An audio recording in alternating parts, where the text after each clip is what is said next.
all the same.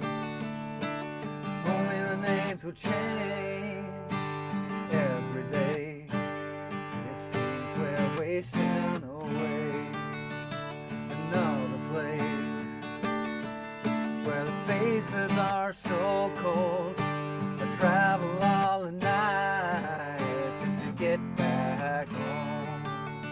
I'm a cowboy on the steel horse I ride. I'm wanted, dead or alive. I'm wanted, dead or alive. How you doing? Justin here. I'm one of Dead or Alive for singing 80s rock songs in the wrong octave. But anyway, today we're checking out Dead or Alive by Bon Jovi. Fantastic tune, this one. We're going to be looking at the little intro riff, and I'm going to take you through an easy play version of the song, explain a few of the variations that you've got here as well, because this can be played kind of very simple to very difficult depending on your skill level. So it's a really good one to kind of to grow with. As you grow as a guitar player, you can start adding in different things. So the first thing I want to mention is the chord shapes. Now, you can play it with just the regular D, C, G, and F chords, and the D minor maybe if you're going to play backing for the riff. Just the regular way that you would have been playing them for the rest of the course, that's fine. Really, it's played with kind of a slightly more advanced one that we check out. For the G chord, it's in stage 8. I call it kind of rock G because this was, you know, when I was growing up, all of these Bon Jovi and Poison and Guns N' Roses and stuff were doing a lot of acoustic ballads going on, and they all used this same kind of G chord, which uses the 3rd and 4th fingers on the thinnest 2 strings. You're going to see that when you come to stage 8. And if you take the 1st and 2nd fingers from that chord and just move it down a string toward the ground, so the 2nd finger will be the 3rd fret of the 5th string, 1st finger goes in the 2nd fret of the 4th string, you get this chord which is called a C add 9. Now, in this song, it sounds really nice to replace the C's with a C add 9 and the G with the big G. It also makes the change to the D chord easier because our 3rd finger is already on the 3rd fret of the 2nd string. So getting from the D chord to the C to the G is a very easy chord change. So I'd kind of recommend you getting into doing that really as soon as possible, doing those kind of shortcuts for the C add 9 and the G chord. Remember, it's just written as C and G in the music. You don't have to worry about writing all of those kind of extensions down every time. And of course, we've got F chord, which is a further extension. So if you're new to F chord, you might be still having the struggle with making it to that. Now, it's the rhythm that's the hardest, really, for this to play it just like the record. So we're going to be simplifying the rhythm really down to just 4 strums a bar to start off with. Then I'll show you a little bit about how to embellish that as well. So we start off with, let me just take you through what the chords are. We're starting off, for the verse, we've got a whole bar of D, half a bar of C, half a bar of G, half a bar of C, half a bar of G again, half a bar of F, half a bar of D. That's the sequence for the verse, and that's repeated. Then we get to the chorus, we got half a bar of C, half a bar of G, half a bar of F, half a bar of D, and that's repeated 3 times for the chorus. So the actual chord sequences themselves are quite simple, and just as a little note, it can be quite helpful sometimes to write out where there's a chord sequence like that's repeated a lot. It might be worth, in the songbook here, just writing, you know, the D, C, G, C, G, F, G times 2, and then for the chorus, C, G, F, D times 3. That kind of simplification of sheet music can be a really helpful thing to do as well. So let's go through. I'm going to kind of add in the chords to the words again. I know you guys like that, and it kind of helps a little bit for getting the chord changes in the right place. So if we just start off, we'd have a 3, 4. We got a D the same, 3, 4. C the name will G, C today to G. It seems we're effing a D.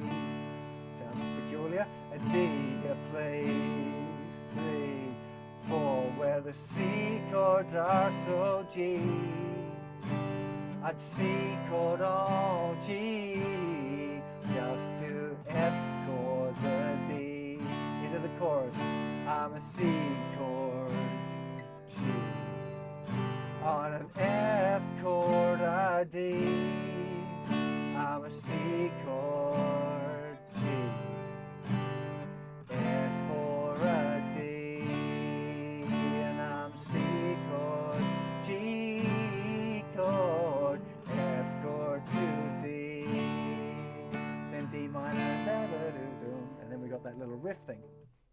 So you can see that it kind of works like that. If you keep that, you don't have to go for the big fancy strumming. It really works like that. It's all the same. Only the names have changed every day. It seems we're wasting away. Another place where the faces are so cold. I drive all night just to get back home. I'm a cowboy on a steel horse I ride. I'm wanted, dead or alive. You can hear that simple strumming sounds cool in this tune. Don't be in a rush to try and get the more complicated strumming, because the more complicated strumming in this one is a lot more complicated, right? It's I'll give you a bit of a look at it now, but I don't think I'm going to even try and go through the whole thing, because it's pretty full on. I might put it up on the website as a little bit of bonus material for you. But you'd have this kind of down, down, down, up, down, down, down, up, down, down, up, down, down, down, down, down. Now the trick here, you can see it's kind of complicated. It's even for me to count it out for you would be difficult. I'd have to brain strain myself, probably even write it down. But the trick is to keep that hand moving. If you want to do it, try and do it a little bit slower. A really good thing to do is to use one of those slow down programs. There's loads of those. If you look at the transcribing section of my website, there's loads of links to them. If you slow it down a little bit and try and get the...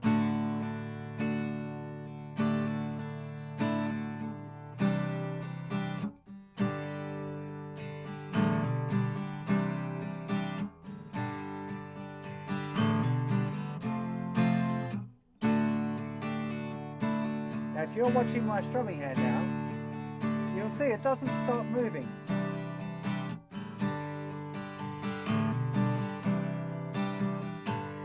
Just stays, doesn't stop. Even though the strumming gets complicated, this hand stays moving continuously, and that's the trick. And if you can get the trick, then working out those strumming patterns from the recordings is not too bad. You know, it's not simple, but it's not too hard either. So that's kind of what I'd recommend, really, is get, really work on your strumming, get your hand so it's moving consistently, and then have a go and see if you can just kind of work it through with the record, rather than me trying to do a count for it, because counting this one, it's difficult. It's harder to count it and learn it, going 1 E and 2 E and 3 E and 4 and a 1 E and a 2 E and a 3 E and 4 E and 1 E and a 2 E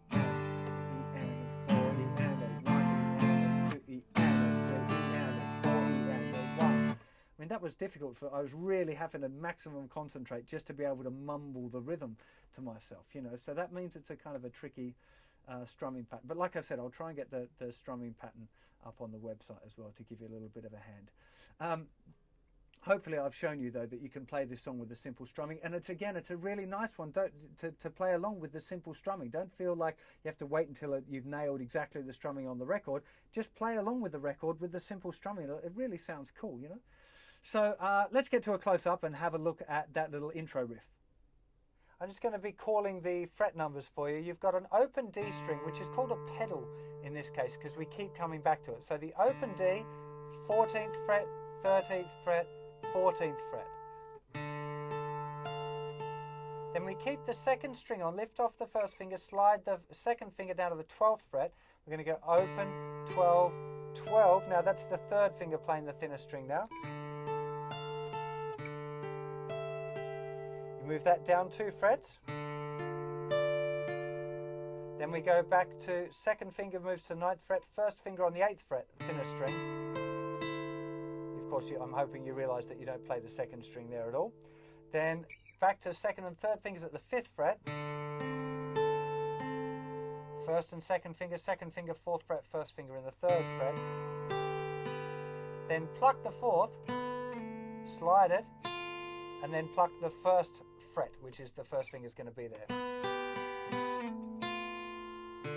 and then you pluck that open D string again. Let me play it through for you once real slow.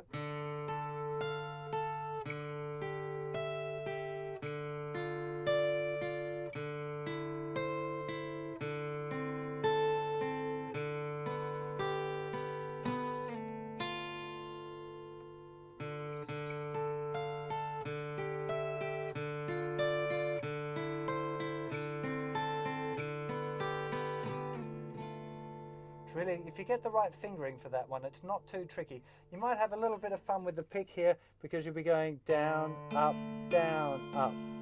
Down on the 4th string, up on the 3rd, down on the thinner string, back up on the 3rd. That's a little bit tricky for the pick and hand, but it's just going to be a little bit of practice. Now after that part, there's another bit which is not in the songbook.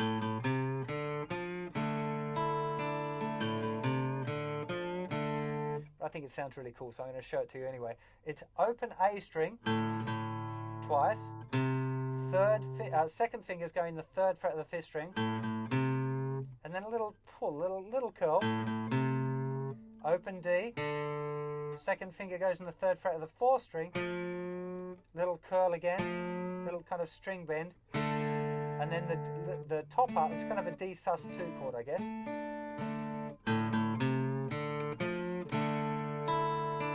Then you pluck the thinner string, and then the B string.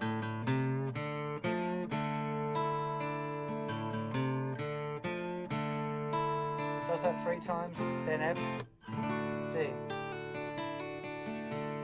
Now all of the way through this song, you can get into using these little twiddles, especially on the D chord. That's a real common one in this song. Little finger hammer on and flick off on the 3rd fret thinner string. Then second finger flicks off to open and back down again. C, G. There's also a nice second finger 3rd fret thicker string. Play that, then open A and hammer the 1st finger in the 2nd fret. C, G, F, D.